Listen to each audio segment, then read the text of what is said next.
नमस्कार दोस्तों, एक बार स्वागत है आप सभी का मेरे इस चैनल में।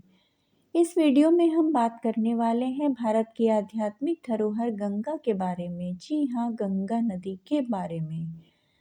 भारत की दिव्य शान है गंगा। भारत की आध्यात्मिक पहचान है गंगा।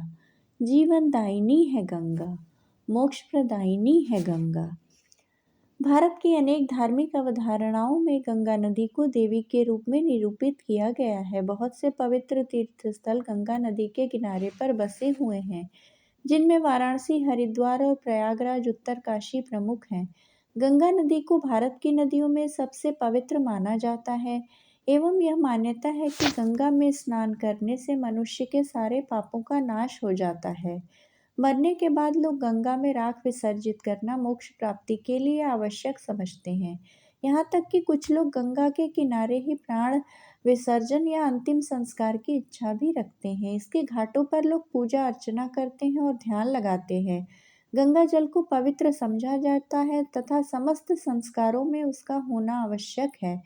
पंचामृत में भी गंगा जल को एक अमृत माना गया है। अनेक पर्वों और उत्सवों का गंगा से सीधा संबंध है।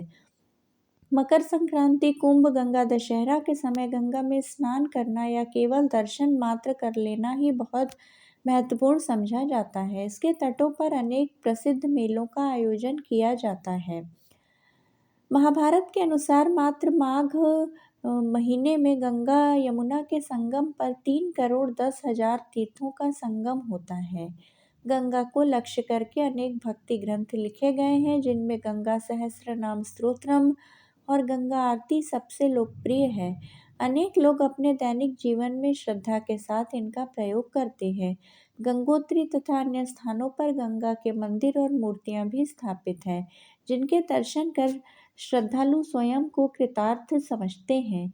गंगा नदी के साथ अनेक पौराणिक कथाएं जुड़ी हुई हैं। ब्रह्मा ने विष्णु के पैर के पसीने की बूंदों से गंगा का निर्माण किया तथा पृथ्वी पर आते समय शिवजी ने गंगा को अपने शिर जटाओं में स्थान दिया। त्रिमूर्ति के तीनों सदस्यों के स्पर्श के कारण यह अत्यंत पवित्र समझी गई। एक अन्य कथा के अनुसार राजा सगर ने जादुई रूप से 60,000 पुत्रों की प्राप्ति की। एक दिन राजा सगर ने देवलोक पर विजय प्राप्त करने के लिए एक अश्वमेध यज्ञ किया।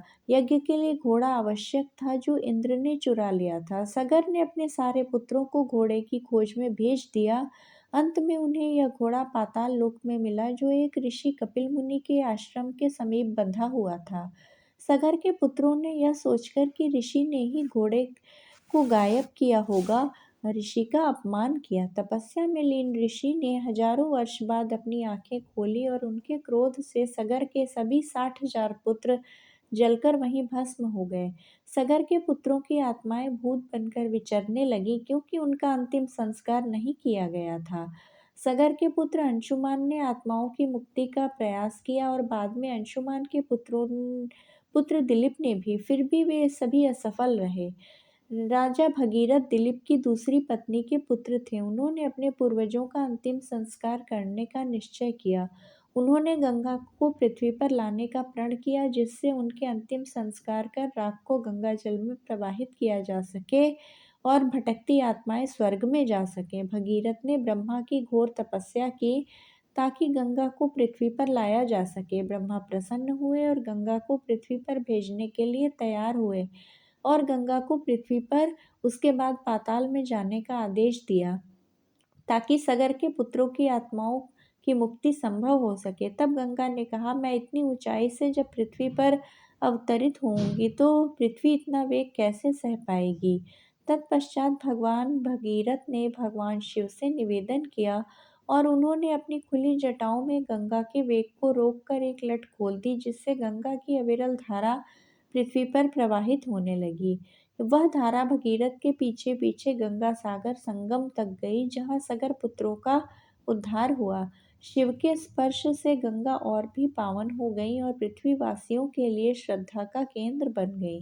पुराणों के अनुसार स्वर्ग में गंगा को मंदाकिनी और पाताल में भागीरथी कहते हैं।